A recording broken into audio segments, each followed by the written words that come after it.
तो Lucknow super giants ने पूरी तरह से कोलकाता की लंका लगा दी और अब प्लेऑफ में जाने की भी छूट चुकी है गाड़ी। और इस वीडियो में हम बात करेंगे कि आखिर वो कौन सी गलतियां थी जो कोलकाता नाइट राइडर्स पर पड़ गई हैं भारी।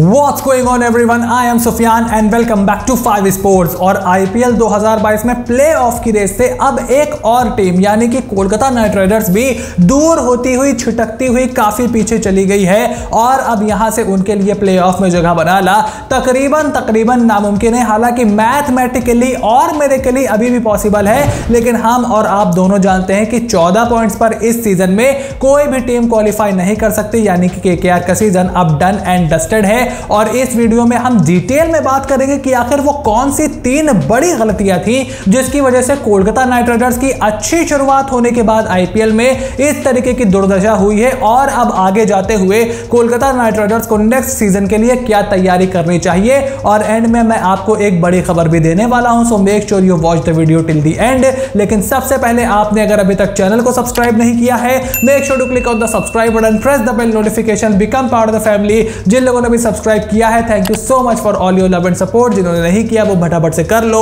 अपने ओपिनियन कमेंट बॉक्स में लिख करके जरूर बताओ। And now let's begin with the video.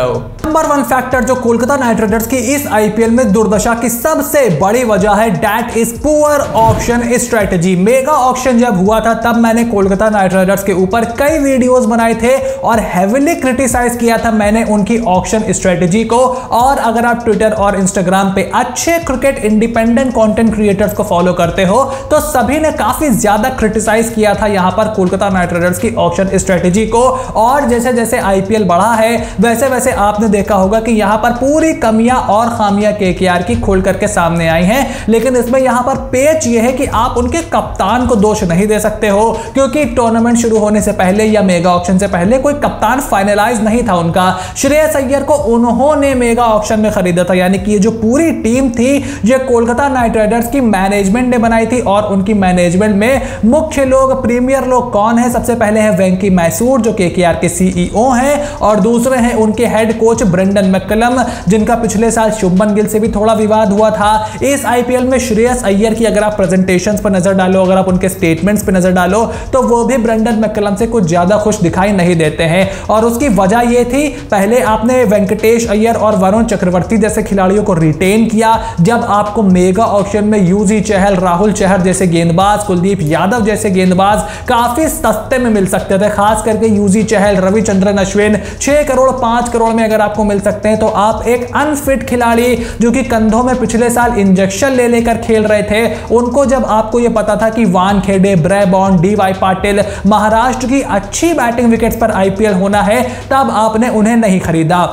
दूसरी वजह जो गलती की यहां पर मेगा ऑक्शन में, आपने शिवम मावी, नीतीश राणा, इन खिलाड़ियों पर काफी ज्यादा पैसे खर्च किए आपने। उसके बाद एलेक्स हेल्स, उमेश यादव और अजिंक्य रहाणे को सेकंड राउंड में खरीदा। एलेक्स हेल्स, उमेश यादव ये सब पहले अनसोल्ड निकल गए थे, उसके बाद आपने इनको खरीदा है। और अब आप एलेक्स हेल्स की गैर मौजूदगी पर, उनकी अवेलेबिलिटी पर ठीकरा फोड़ रहे हैं, विच इज एब्सोल्युटली डिस्गस्टिंग, क्योंकि आपने उनके इर्द गिर्द टीम नहीं बनाई थी। टीम थी आपकी वेंकटेश अय्यर, वरुण चक्रवर्ती, सुनील नारायण और आंद्रे रसल। और 8-9 सालों के बाद भी अगर आप आंद्रे रसल, सुनील नारायण पर मैच दर मैच मिरेकल्स के लिए डिपेंड हो, देन आई एम सॉरी, आपकी ऑक्शन स्ट्रेटजी काफी खराब थी। ना ही आपके पास अच्छे पेस बॉलिंग हिटर थे। श्रेयस अय्यर भी कोई बहुत अच्छा फास्ट बॉलर्स को नहीं खेलते, और ना ही उनका अभी तक ऐसा एक IPL सीजन निकला है जिसमें उन्होंने बल्ले से एकदम कोहराम मचा दिया हो और 600 650 रन बनाकर अकेले अपनी टीम को फाइनल में ले गए हो, जैसे ऋतुराज गायकवाड़ ने किया, जैसे KL राहुल करते हैं, जैसे डेविड वार्नर कई बार कर चुके हैं, केन विलियमसन कर चुके हैं, विराट कोहली ने 2016 में किया था। एक सीजन में 500 रन का आज तक श्रेयस अय्यर के करियर में नहीं बीता है। इनफैक्ट श्रेयस अय्यर का IPL करियर अगर आप देखोगे तो उनका स्ट्राइक रेट यहां पर सबसे ज्यादा इसी साल रहा है, यानी कि उन्होंने अपनी इंटेंट पर काम जरूर किया है। लेकिन 2021 में वो 102 था, 2020 में 123, उससे पहले 119, उससे पहले 2018 में 132, देन 139, यानी कि एक कंसिस्टेंट स्ट्राइक रेट हाल फिलहाल के सालों में उनका नहीं रहा है। ऐसा कोई भी सीजन नहीं है जिसमें उनका स्ट्राइक रेट 140 के ऊपर रहा हो। अभी तक वो match winning performances Shreyas Iyer नहीं दे पा रहे हैं। शॉर्ट बॉल पे उनकी स्ट्रगल सबको देखी है। नीतीश राणा भी शॉर्ट बॉल और पेस बॉलिंग अच्छी नहीं खेलते हैं। हमने देखा लोकी फर्गुसन के सामने वो कैसे डर रहे थे। तो आपने अच्छे पेसर्स में भी इन्वेस्ट नहीं किया, मावी, कमिंस, रसल। अगर ये आपकी डेथ बॉलिंग है देन आई एम सॉरी, जिस तरीके से आपकी बॉलिंग फेयर आउट हुई है यहां पर कोई सरप्राइज नहीं है और ये एक बड़ी वजह है केकेआर के खराब प्रदर्शन की। दूसरा बड़ा फैक्टर जो कोलकाता नाइट राइडर्स के इस आईपीएल में खराब परफॉर्मेंस की बड़ी वजह है वो है too many changes in the playing 11। और ये मैंने नहीं, उनकी टीम के कप्तान श्रेयस अय्यर ने प्रेजेंटेशन में बोला है कि हम पूरे सीजन अपना कॉम्बिनेशन ही नहीं बिठा पाए। कुछ वजह इसकी उन्होंने इंजरीज को बताया है, प्लेयर्स की थोड़ी सी अनअवेलेबिलिटी को बताया है, लेकिन जो उन्होंने बातों बातों में मेन चीज कही थी कि we are doing too much chopping and changing. We are doing, we मतलब खुद श्रेयस अय्यर, उसके बाद आपके कोच और आपकी मैनेजमेंट। तो यहां पर बहुत ज्यादा चॉपिंग एंड चेंजिंग हुई है। आप शायद ना जानते हो कि अभी तक के 11 मैचों में कोलकाता नाइट राइडर्स 20 खिलाड़ियों को मौका दे चुके हैं। दैट इज राइट, 11 मैचों में 20 प्लेयर कोलकाता नाइट राइडर्स के अभी खेल चुके हैं और सबसे ज्यादा है ये इस आईपीएल में किसी टीम के सबसे ज्यादा चेंजेस। आपकी ओपनिंग कॉम्बिनेशन शुरू हुई थी वेंकटेश अय्यर अजिंक्य रहाणे से, फिर वो वेंकटेश अय्यर सैम बिलिंग्स बने, वेंकटेश अय्यर एरॉन फिंच बने, उसके बाद सुनील नारायण वेंकटेश अय्यर, एरॉन फिंच सुनील नारायण, अब उसमें इंद्रजीत भी आ गए हैं।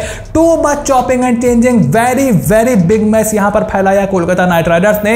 और जब आप इतनी चॉपिंग एंड चेंजिंग करते हो, मावी को खिला रहे हो, कभी आप हर्षित राणा को खिला रहे हो, कभी आप राशिक सलाम को खिला रहे हो। अमन खान एक मैच में आए, 2 बॉलें उन्होंने बैटिंग की, 1 ओवर उन्होंने डाला, आपने उनको ड्रॉप कर दिया। जैक्सन, इंद्रजीत, सैम बिलिंग्स, बहुत आपने चॉपिंग एंड चेंजिंग की है और ये एक बड़ी वजह है किसी भी टीम के डाउनफॉल की। बिग फैक्टर जो कोलकाता नाइट राइडर्स की खराब परफॉर्मेंस की वजह है in this IPL, that is lack of options. यहां पर कोलकाता नाइट राइडर्स के पास ऑप्शंस की भारी कमी थी। जो भी कोलकाता नाइट राइडर्स का डाई हार्ड फैन रहा है काफी समय से, वो ये बात जानता है कि कोलकाता नाइट राइडर्स की टीम की सबसे बड़ी ताकत ये हुआ करते थे, खास करके गौतम गंभीर जब तक वहां तक कप्तान थे, कि उनके पास एक खिलाड़ी के ऊपर एक खिलाड़ी होता था, एक प्लेयर के ऊपर एक प्लेयर होता था। इनफैक्ट पिछले साल भी कोलकाता नाइट राइडर्स के पास अगर आंद्रे रसल थे तो अगर उनको कुछ हो जाए तो एक हार्ड हिटिंग बेन कटिंग उनके पास बैठे हुए थे। अगर आपके पास कुलदीप यादव, सुनील नारायण, हरभजन सिंह, शाकिब अल हसन, वरुण चक्रवर्ती, इतने सारे स्पिन के ऑप्शंस थे, आपके पास पैट कमिंस थे, आपके पास प्रसिद्ध कृष्णा थे, आपके पास टिम साउदी थे, आपके पास शिवम मावी थे, आपके पास 4 क्वालिटी पेसर्स यहां पर मौजूद थे। उसके बाद वेंकटेश अय्यर जैसा एक सरप्राइज पिक आपके पास था, आपके पास ऑयन मॉर्गन थे, आपके पास दिनेश कार्तिक थे, आपके पास पिछले साल भी शेल्डॉन जैसन का एक बैकअप विकेट कीपिंग ऑप्शन था, आपके पास शुभमन गिल थे, आपके पास करुण नायर थे, आपके पास नीतीश राणा थे, रिंकू सिंह थे, गुरकीरत सिंह मान थे और पवन नेगी भी उससे पहले थे, उन्हीं के रिप्लेसमेंट गुरकीरत सिंह मान थे। तो इतने सारे प्लेयर अगर आपके पास बैकअप में थे तो आपकी जो टीम थी वो स्ट्रांग दिखती थी, वो स्ट्रांग थी और इसी वजह से वो फाइनल में पहुंचे थे।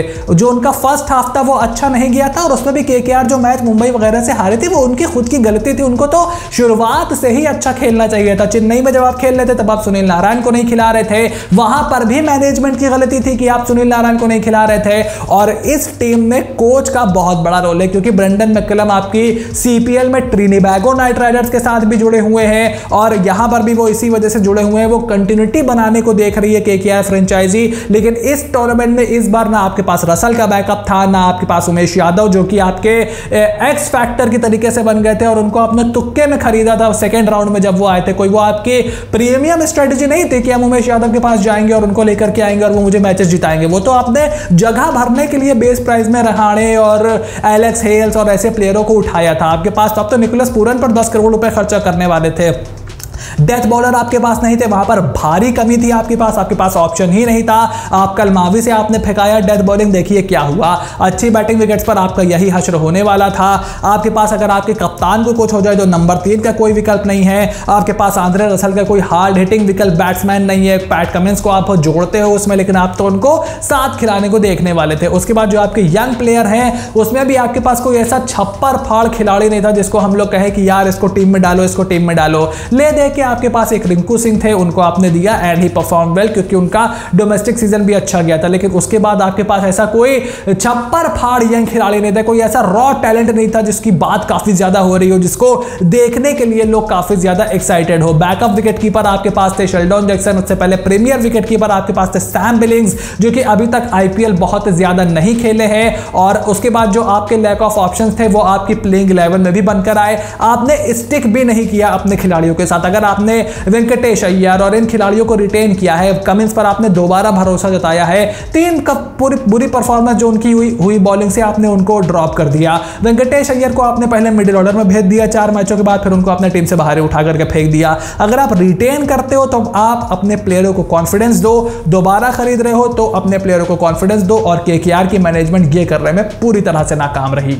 अब अगर एंड में यहां पर मैं अपना ओपिनियन दूं तो आने वाले 3 मैचेस में कोलकाता नाइट राइडर्स को जो उनकी जो प्रीमियर प्लेयर है, जो उनको वो लॉन्ग टर्म में देखते हैं, जैसे श्रेयस अय्यर हो गए, जैसे नीतीश राणा हो गए, या फिर पैट कमिंस हो गए, अगर आप उनको लॉन्ग रन में देखते हो तो वेंकटेश हो गए, इनको आप प्लेइंग 11 में मौका दो और ज्यादा से ज्यादा मैचेस खिलाने की कोशिश करो। ज्यादा से ज्यादा इनसे कहो कि आप खोल करके खेलो, रन बनाओ, हम आपके साथ हैं। और अगर आप जानना चाहते हो कि मेरे हिसाब से कोलकाता नाइट राइडर्स का अगले साल का प्लान क्या होना चाहिए, मिनी ऑक्शन का क्या प्लान होना चाहिए, कौन से खिलाड़ियों को उन्हें छोड़ना चाहिए, कौन से खिलाड़ियों को रिटेन करना चाहिए, तो कमेंट बॉक्स में लिख करके जरूर बताइएगा। I will try to make a detailed video on that. लेकिन जाते जाते आपको एक छोटी सी खबर सुना देता हूं, जो कि मुझे ऐसा लगता है कि श्रेयस अय्यर और ब्रेंडन मैकलम अगले साल आपको केकेआर में एक साथ तो खेलते हुए नहीं दिखाई देंगे, क्योंकि श्रेयस अय्यर की ताकत थी मैनेजमेंट। श्रेयस अय्यर, मैंने शुरुआत से बोला था, इतने बड़े कप्तान नहीं है जितने केकेआर की मैनेजमेंट ने उनको समझा है, या फाफ डुप्लेसी भी इतने बड़े कप्तान नहीं है जितना आरसीबी ने उनको समझा है। श्रेयस अय्यर की जो मैंने शुरुआत की वीडियोस में बोला था, अगर आपने देखी हो, कि रिकी पॉन्टिंग और डीसी की मैनेजमेंट ही उनकी सबसे बड़ी ताकत थी, और रिकी पॉन्टिंग के वो काफी क्लोज भी थे।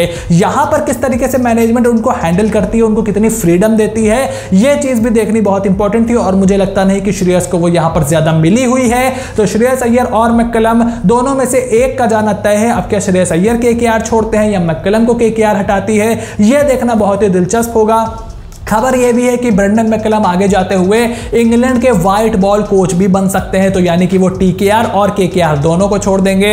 अब इस पूरे मामले में आपका क्या ओपिनियन है, make sure to write it in the comment section down below कि इस पूरे बिग मैच पर आप क्या सोचते हैं, केकेआर के फैंस क्या सोचते हैं। वीडियो पसंद आई हो तो वीडियो को लाइक करिए, मेरा काम पसंद आ रहा हो then click on the subscribe button, press the bell notification, become part of the family. You can also follow me on Twitter and Instagram. अगली वीडियो आप किस पर देखना चाहते हैं कमेंट बॉक्स में जरूर बताइए, and I will see you soon in the next video।